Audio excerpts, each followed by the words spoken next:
Hello everybody, it's Bill's that college football guy here with, yes, yet another video. This is some conference craziness, some conference realignment talk. Pac-12. I have been working on this one, was a little bit behind the scenes. People sometimes, by the way, I'm parked here on an on-ramp on a U.S. highway because where I'm at here in Michigan, there is no place to park. And this news came out, and I wanted to get this uploaded in time, so I had to find the first place and got off at an exit and then right back on, so I could, on the on-ramp, which is about a mile that way to even get to the damn thing. So I got to wait a while till I get there. But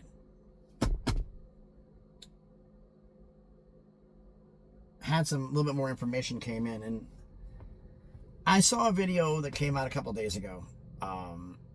Let's run with Jason Kelly. Shout out to Jace. And with a collegiate athletics advocate. Jason, because UNLV football and athletics.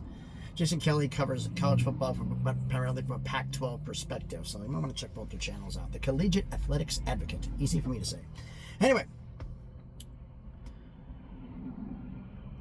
You always love driving by, don't you? They were having a conversation of what's going to happen with the Pac-12 in the future. They were talking, both conferences have to expand. Yes, both do. And both gave their opinion. And Jason gave the opinion that Pac-12 is not going to have anybody. And it's just going to be 8 schools, 7 conference game from now, 2031, because no one's going to join.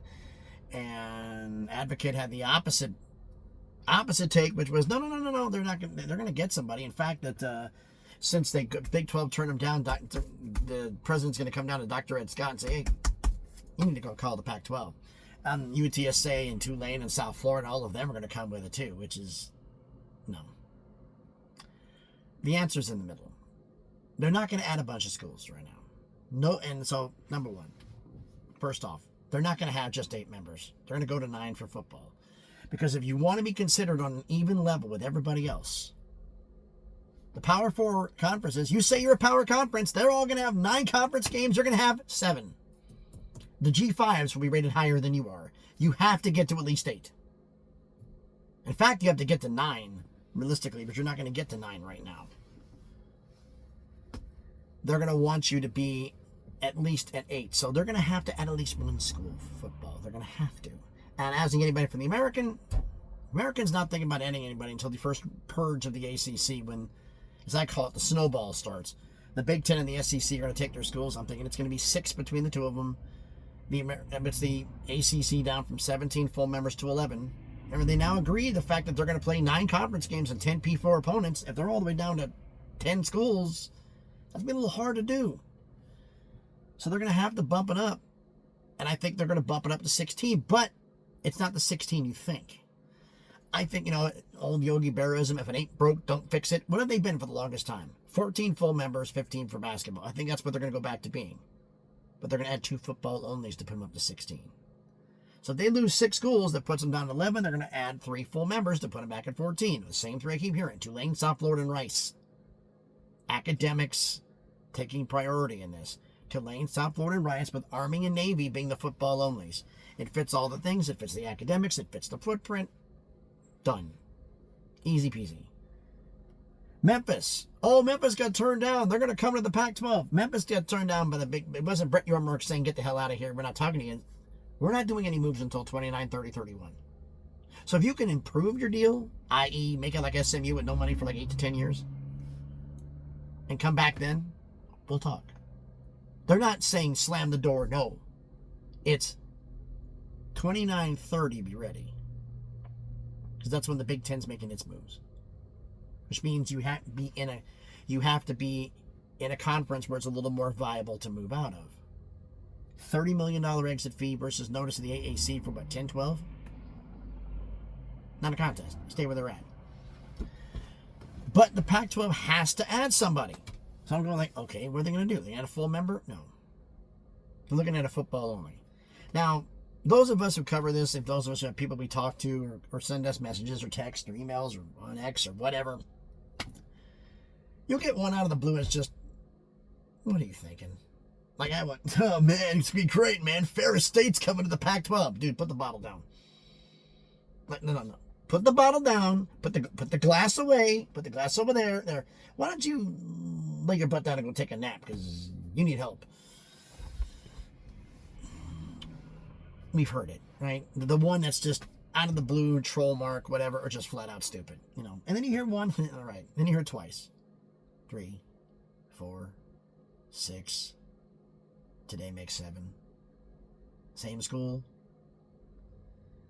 Same principal, but little pieces on the outside that's starting to fill in the picture.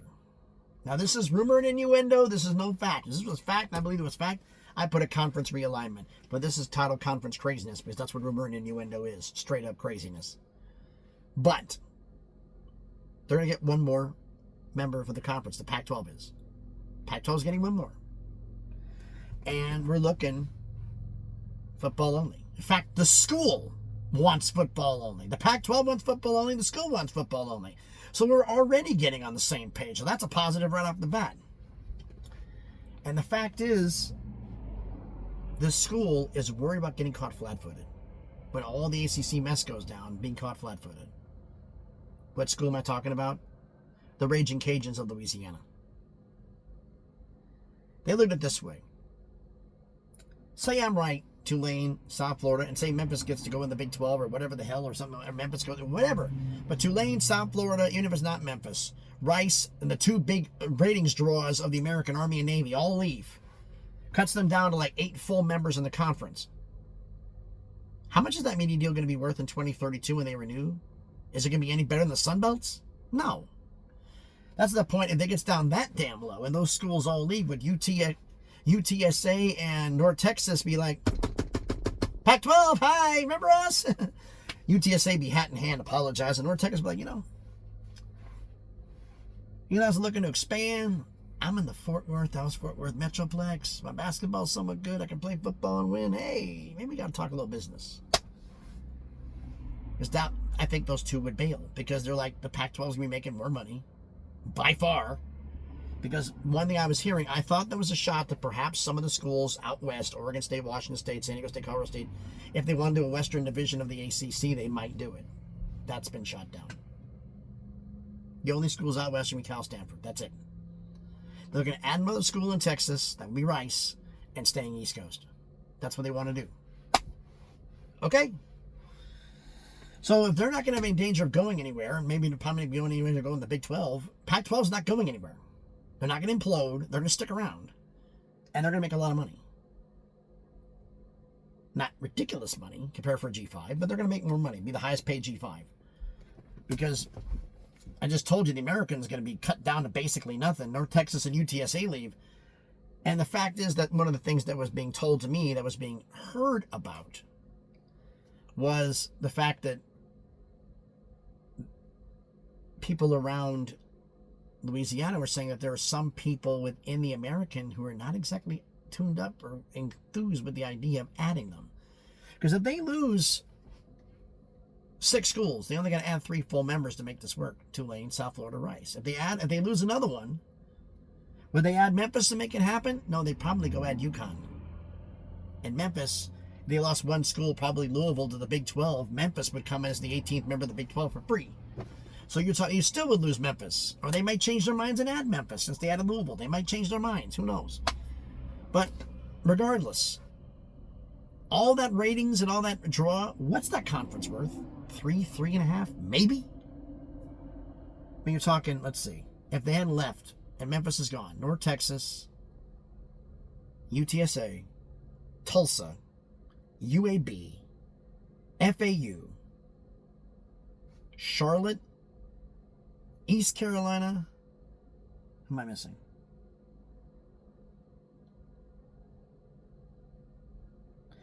I don't know. I'm blanking on the last school is.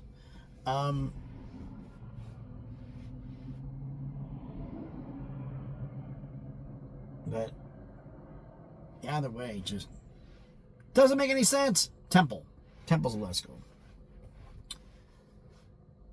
That school conference is not making $3 million a year. So at that point in time, I think UTSA and North Texas be knocking on the Pac-12's door, saying, "Hey, come on, can we come out over and make some money with you guys?" And they'll go.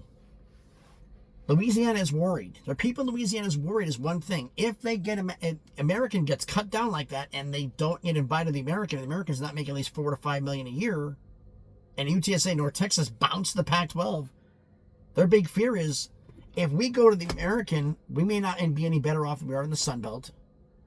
If the schools from the American, that some say, like I said before, I thought that the American was in far more danger of imploding and disappearing than the ACC was, which is proving to be true. If the ACC gets cut apart and those schools come in the Sun Belt, are they going to be that much better off? Probably making the same amount of money, maybe a little bit more. And if they wait until after UTSA and North Texas come in, would the Pac-12 even be interested at that point?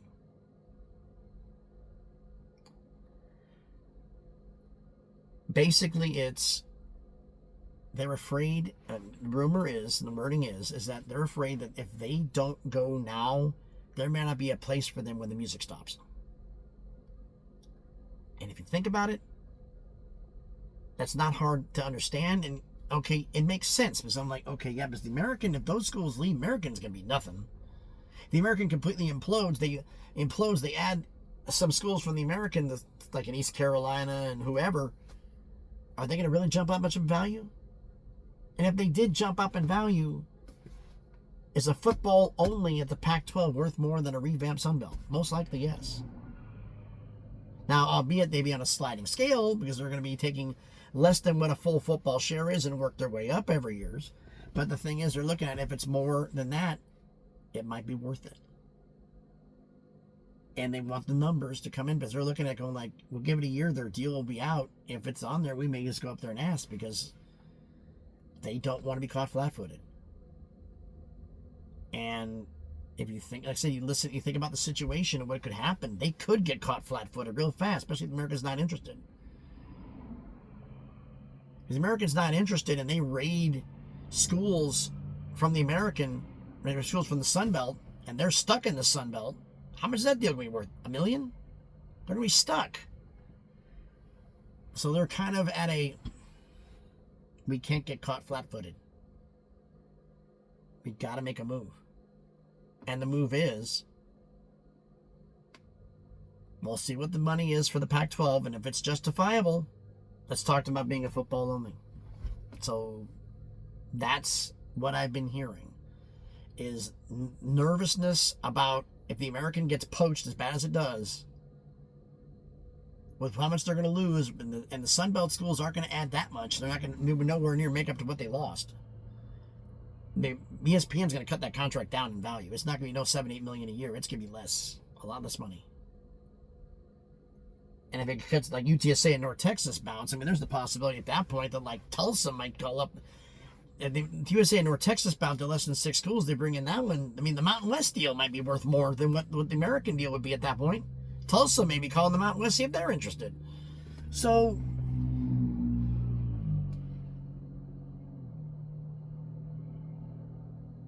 I get it, and it makes sense to me. Like, okay, yeah, because you got to do your due diligence. You got to please put feelers out, because, I mean, the American could be severely devalued. And if you don't have a spot that's got growth potential, with this all coming up, you're stuck in a very bad position. So I'm starting to understand, like, okay, this is starting to make a little bit of sense here, why this is happening. One other thing I want to add in here, and this is a side note, I talked about this on X, is Cam, my boy, the new athletic director at Utah State. I hate seeing him go. I'm a Tennessee fan. I hate seeing him go because a lot of the out-of-the-box ideas that brought Tennessee money was his ideas. I hate seeing him go. Somebody called him Danny White's protege. No, but Danny White sure as hell thought of him like a son. He stayed with him from UCF. He's been with not necessarily the full-time right-hand man, but he has been there all the way in the inner circle. And his belief cycle is what you're on there. He did everything that's going on there, the PR stuff, the press. We're going to do this, and this. What's Danny White's modus operandi? What does he do? Build up. Danny White still is, an incredible fundraiser. And he took Cam with him on some of those some of those jobs to get some fundraising done. And Cam's done some pitching too. Not as much as Danny White, but he's gotten his feet wet. And Danny's taught him a few things about how to get it done. And Danny White and some members from the AD's, the athletic department, were there for Cam's press conference. So I can tell you one thing about it. Danny's damn proud of him. And I hate to see him go. But you know the thing with a bird, some birds shouldn't be caged up. Their feathers are just too bright. They need to fly. That's him. He needs to get his shot. And everybody's thinking, 3-4 years he's going to be gone. How about 7 to 8? Because it took Danny White a long time to get his rep established before he can make a move. He brought up $100+ million at UCF when they were a G5 to get stadiums built. Cam, maybe not on that level yet, but he could get there. And there's basically has been an open door policy between the two of them, or I should say, open phone policy. You know, Utah to Tennessee is a bit of a gap, folks. Not going to hop on a plane, he'll just hop on the phone or do a Zoom call or whatever.